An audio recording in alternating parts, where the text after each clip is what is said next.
All right, Greg Everett, Catalyst Athletics, weightlifting commentary video. Let's make some memories. Audra here, 70 kilo clean.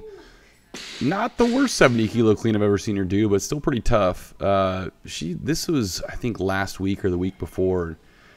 She was just really struggling with kind of getting her turnover timing down. She was pretty much just reaching terminal velocity down into the bottom of her squat and taking that entire time to turn the bar over, so it was really crashing on her.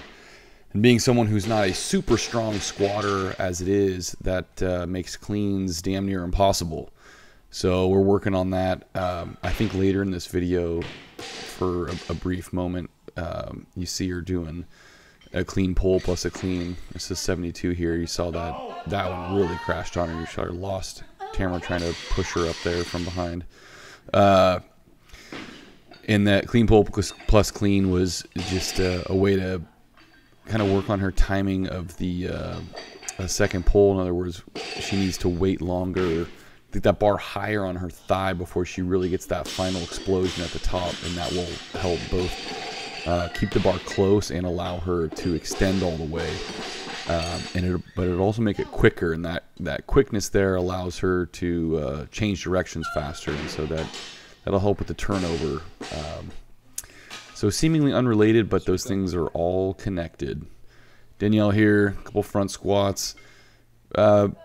Pretty strong, little 53 kilo lifter. Her biggest issue is ankle flexibility is not great, and she really struggles to maintain her upper back position in the rack position for her cleans or front squats. So obviously we're working on that a number of different ways, one of which of course is lots of front squats and cleans. Alyssa here, looks like that's 110 clean deadlifts. These guys really hate these. There are some days when these things feel fine. There's other days where it feels like the bar is just glued to the floor.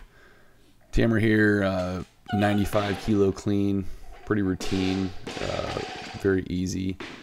Tamara's extremely strong with squats. She's front squatted 185 and back squatted 220, which someone told me that 220 back squat is like a couple kilos off the powerlifting world record for that sort of thing.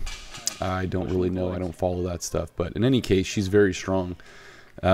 She struggles to convert that strength into the snatch and clean and jerk as well as we'd like her to, largely because of the way she's built. She has very short legs and short arms, and so that means her squat position is, her bottom squat position is very high. So essentially her snatch and clean are power snatch and power clean. So those of us who are fortunate enough to be able to sit in very low squat positions have a huge advantage in that we can move our body a lot farther under the bar, which means we don't have to lift the bar as high. And I don't know about you, but that saves my ass in the snatch in particular a lot more than being able to actually lift the bar up there high.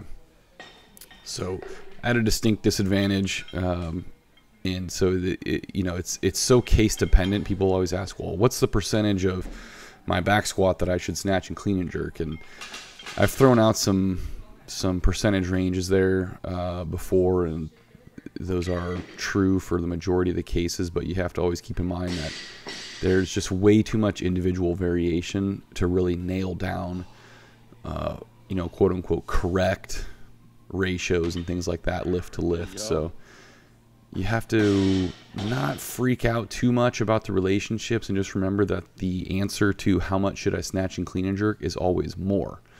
Regardless of how much you squat or snatch or clean and jerk, you need to do more. That's the whole point of this sport. So don't get too caught up on the formulae and mathematics and what have you. Just find ways to actually get the lifts themselves better. The less thinking you do, the more training you do, 9 times out of 10 you're going to be better off. Tamara here looks like 105. My eyesight is so bad, I'm actually somewhat colorblind, so I can't tell. It looks like those are 2 greens, not a green and a yellow. Zack here doing some dip snatches. This is 105.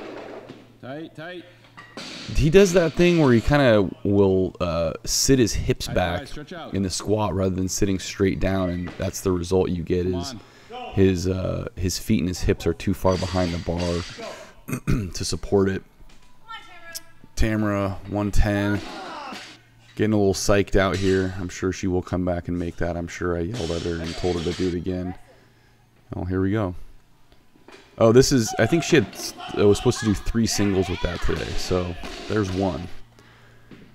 And that's, you can see there that the recovering from the squat is pretty easy for her.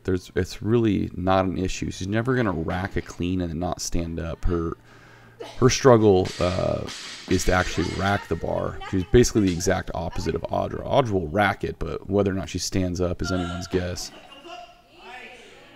Tamara injured her wrist in a clean years ago, and I think that still is kind of somewhat present in her mind anytime she's doing heavy cleans, and I think that's where a lot of the kind of hesitation pulling under comes from.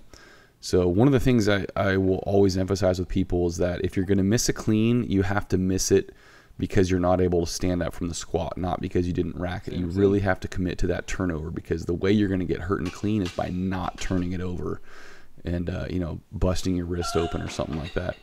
So there's number 3 with 110. Came back, no problem. All right, guys, it's been fun. I can't wait till next time. Please share this video. Please like it. Do all that good stuff on the social medias. All right, see you guys.